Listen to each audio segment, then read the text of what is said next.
Okay, I believe this is where we had left off with talking about these different types of reactions. As you can see, when we're discussing photosynthesis, yes, that is going to be part of your light reactions. And then when we talk about light independent reactions, there's going to be two different ways that plants can create energy for themselves. One is by entering a process we call the Kelvin cycle, okay?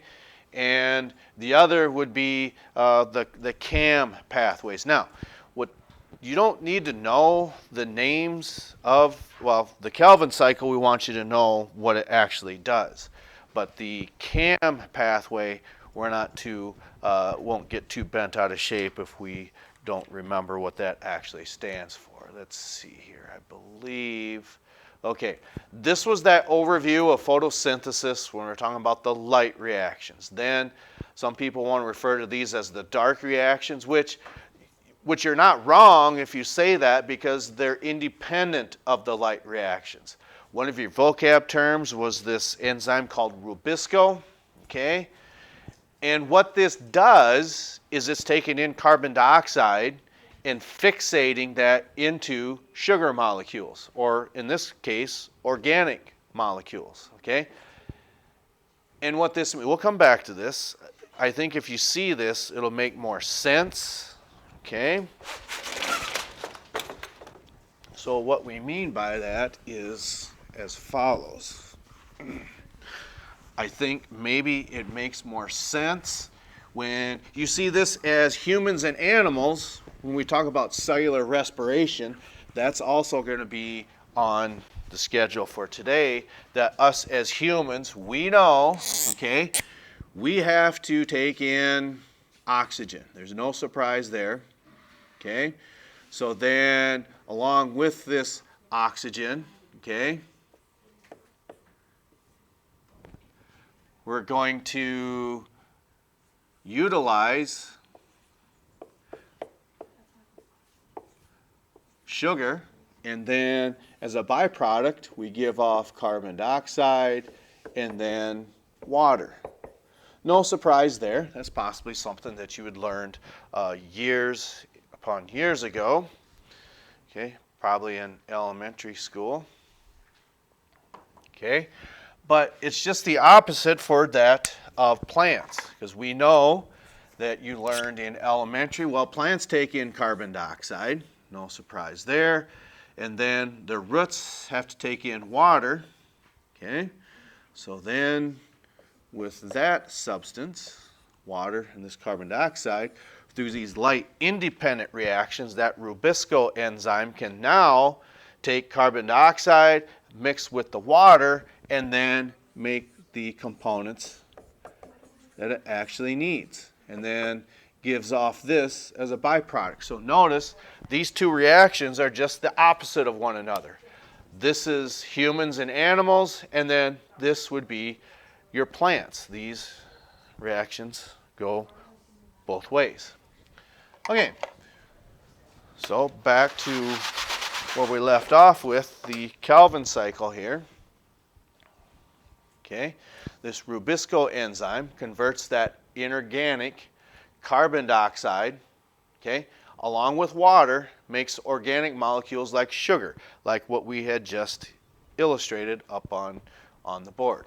And again, these are the dark reactions or light independent, and that's why it's totally different than what we see here, because this is going to be taking place during the day, okay?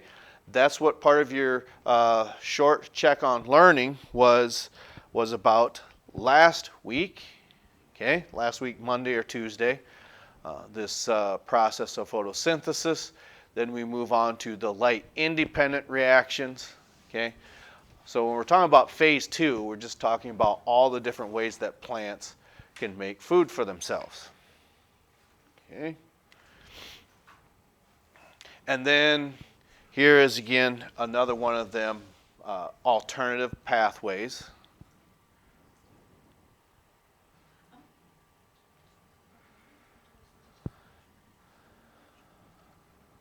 And there's no way to put subscripts or superscripts into that of PowerPoint. So yes, that should be a little too down there as carbon dioxide instead. Okay. So another alternative pathway is that during the day, okay, plants can produce sugar through this process of photosynthesis, like in the light reactions, but the difference that we see with this C4 process is that, notice what we see here. The stomata, that's in these leaf structures, and those are little structures that can open and close. And what that does is that will allow carbon dioxide then to come into the substance, okay, into the leaf, so then it can enter alternative pathways, okay? And what that means is part of this, you could say, is really taking place during the day, okay, because it's photosynthesis. At the same time, we're minimizing water losses because these stomatas are closed, okay? And then, as you can see, it's definitely happens with corn, and that certainly was one of the aspects that we saw this summer. Some of the corn probably did not look too good because it was such an exceptional drought in certain areas or very dry in others then as well. Okay, so they can, when it's cool, it can still make energy through the process of photosynthesis, but then if it gets really hot, these stomatas will remain closed, so water cannot escape, so it's not making any energy until night comes around, and then CO2 then can enter into the Kelvin cycle because it begins to cool off. Okay, where are we at here? Okay. And then this takes place only at night. So that's why you would see this only takes place in that of desert. So you're probably talking about cactus plants or cacti, for instance. And it's just a different way that these plants have chosen, or the way the man upstairs designed us to actually have these plants make their own food for them.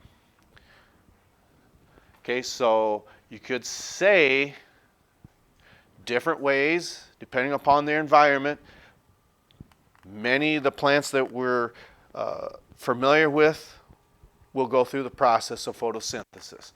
Other plants, okay, will make their energy at night through a process called the Kelvin cycle, okay, and then also this C4 pathway.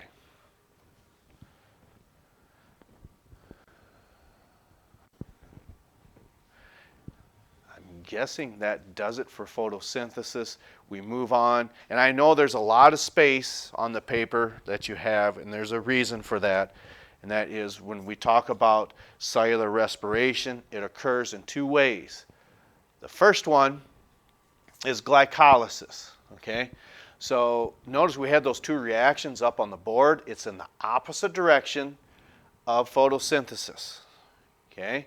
So what does that mean? Glucose is broken down.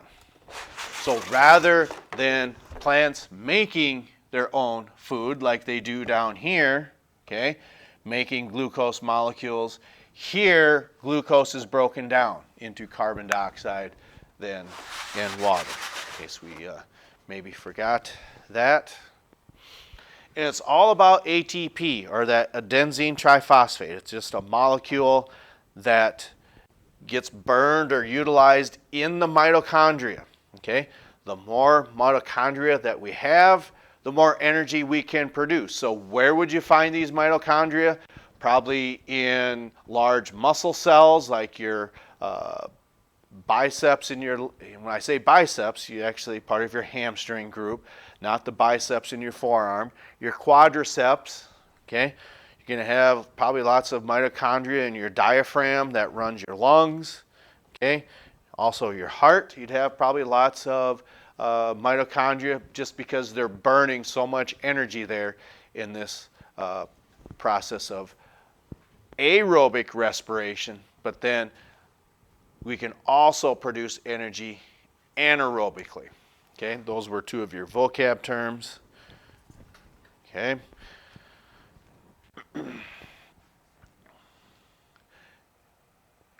Because one of the things that we just want to make sure that we know about this process is this takes place first. Okay? And just because we're associating glycolysis with anaerobic respiration, not all bad. I'm going to show you what that means here in just a moment.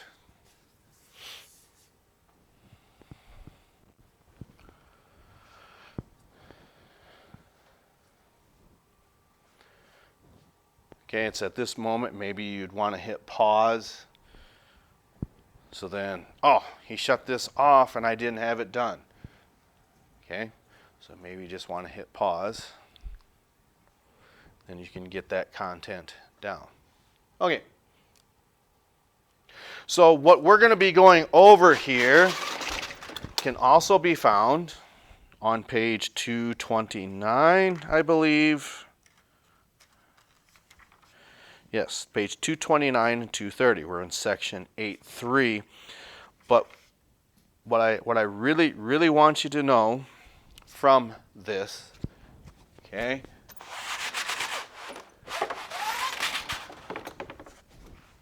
as we get tired, for instance, we're just not having enough oxygen to continue to produce energy. So what that means, okay, and we'll read about this as well, but this is just a very brief overview. Okay, so for every molecule of glucose here, okay, so we're going to take this glucose, okay, we're going to break that down in this process called glycolysis, okay? Probably just rolls right off the tongue, right? Well, we hope so. Okay? And then what happens is this will not go much further. We're going to go further in depth, but this is, again, just a brief overview. Here's the line. It will not go any further if this is running short. And that is why, per se, during a football game or you're working out or you're running in track, you think, oh my gosh, I'm getting so tired. Well, what's happening is you're just not getting past this barrier. Because when you are rested, this process will go past glycolysis into this whole big concept right here called that. Okay, the Krebs cycle. Okay, and in short, this will produce approximately, you're making that much energy as this process. For every glucose molecule you have, you make it past glycolysis because you have enough oxygen. You get down here into this Krebs cycle, you are spitting out that much ATP and you really have a lot of energy. But what happens is as the muscles in your leg burn through all the oxygen that you have, you are breathing heavier because you're trying to take in that oxygen. You can continue to produce energy, but you're running low on this because there's places that we said that this oxygen has to go. There's one, there's two, and then here's three. IHR, diaphragm, there's an A in there. But what happens is as we're spending, we're using all this oxygen, supplying this. Here's like the big muscles in our legs, they start to get sore. We're running low on oxygen. Now we're going to have to produce energy through glycolysis. And then look at what we're making here. Not nearly as efficient as this. Okay? Now, it doesn't mean that something detrimental is happening to yourself. You're just not running or producing energy as efficiently with this process as opposed to this one. Okay? Now, your head might be spinning. You're thinking, this makes absolutely no sense to me. And I would probably agree. Okay? But that is why you have this introduction today. We'll review this again on Tuesday, review it again on Thursday, and then we'll get past this garbage and evaluate you on Friday. So one of the things you're going to want to know is, remember, you had 15 vocab terms. You were evaluated on 10 of them. So when them quizzes get handed back, it's probably a good idea to hang on to them. Some of you just choose to throw them away. I don't know why, but that is just a personal choice that you're making. So when we get back together tomorrow, we'll go through this process a little further in depth. This is just a brief overview of what's actually happening and how you produce energy through cellular respiration. All right, so we shall catch up to you next time.